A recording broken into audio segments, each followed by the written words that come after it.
guys! Welcome back to my YouTube channel kay Nolly Boy and Family Vlog. For today's video guys, nagluto tayo ng napakasarap yang ating beef caldereta. Yan po ang ating recipe for today. So tara guys, start na tayo sa ating video. Bago tayo mag-start magluto, narito po muna ang ating mga ingredients para sa ating kakailanganing beef caldereta. So guys, meron tayong bell pepper, meron tayong red, and then yung green. Then yung ating patatas. At saka yung ating carrots.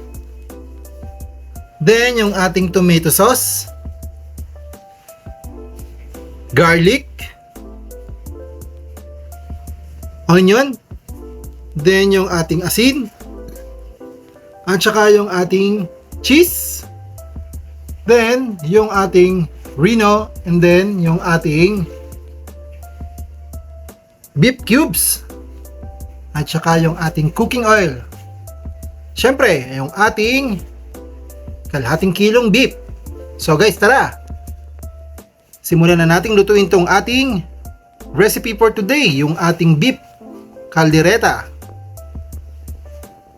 Guys, pakukuluan lang ulit natin yung ating beef. Mas masarap kasi sa ating caldereta is yung malambot yung ating karne. So guys, magpapakulo muna tayo. Pagkalipas po ng isang oras, ating babalikan yan para start na tayo magluto ng ating recipe. So yun guys, nakalipas na po yung isang oras. Pwede na nating i-off at i-set aside nitong ating pinakulong beef. Ang next natin gagawin ay maglalagay tayo ng cooking oil dito sa ating kawali or wok. Then ipapride muna natin yung ating patatas at saka yung ating carrots at saka yung ating bell pepper. So painitin lang muna natin yan. Guys, lalagay na natin yung ating patatas. I-fry muna natin.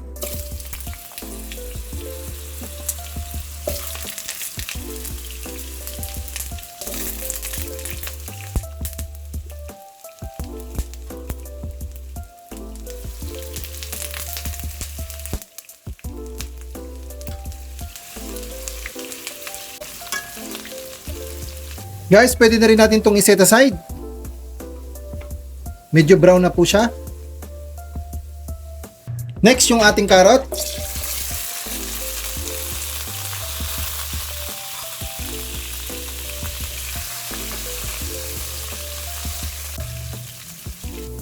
Guys, pwede na rin po natin itong i-set aside yung ating carrot. Golden na brown na rin po siya. Next, yung ating bell pepper naman.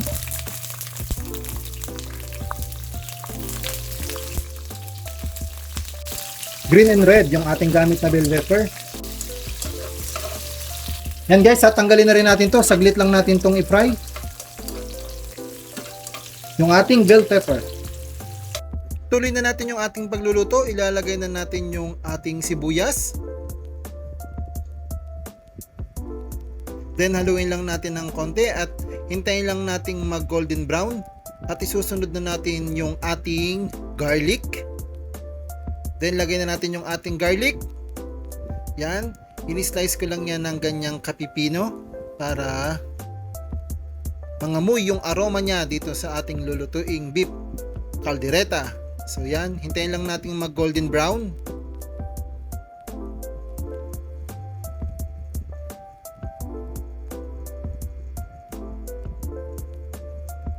So next, lalagay na natin yung ating beef, yung ating nilaga kanina. Yan, para tuluyan din uli siyang lumambot pagka nilagyan natin mamaya ng ating water o yung ating broth beef na pinaglagaan. Yan, haluin lang natin.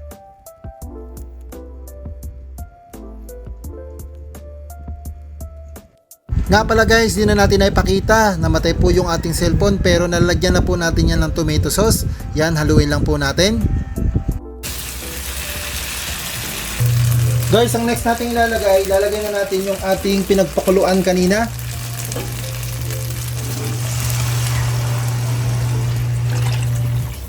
Yan, ilahat na natin. Then papakuluin ulit natin tong ating beef. Then i-cover lang natin.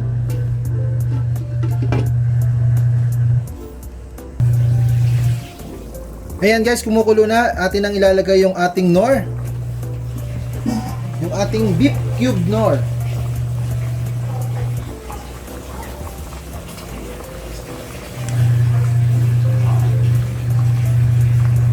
Then lagyan na rin natin yung ating asin. At saka yung ating vino, ilalagay na rin natin.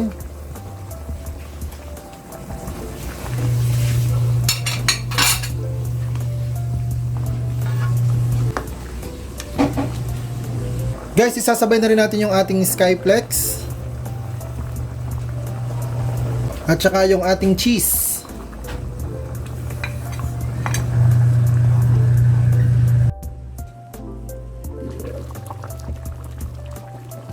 So yun guys, nagkukulo na po siya.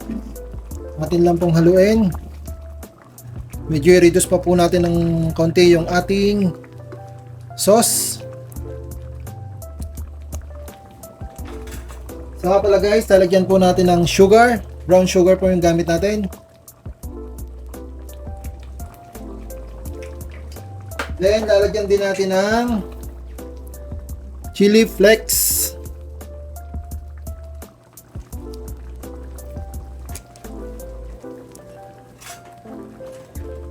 Naluin lang natin.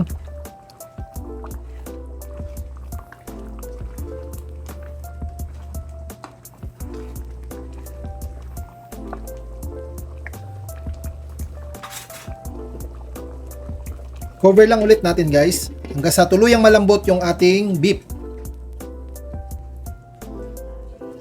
So yan guys, pwede na natin ilagay yung ating na-fry na patatas, carrots at saka yung ating bell pepper. Lagay na natin.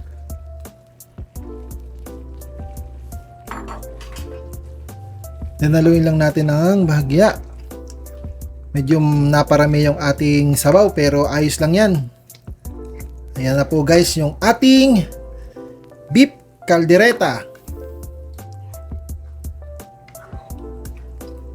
Guys, nga pala hindi ko na po naipakita. Nilagyan ko rin po ito ng pamintang durog. So ayan. Atin lang pakuluin pa.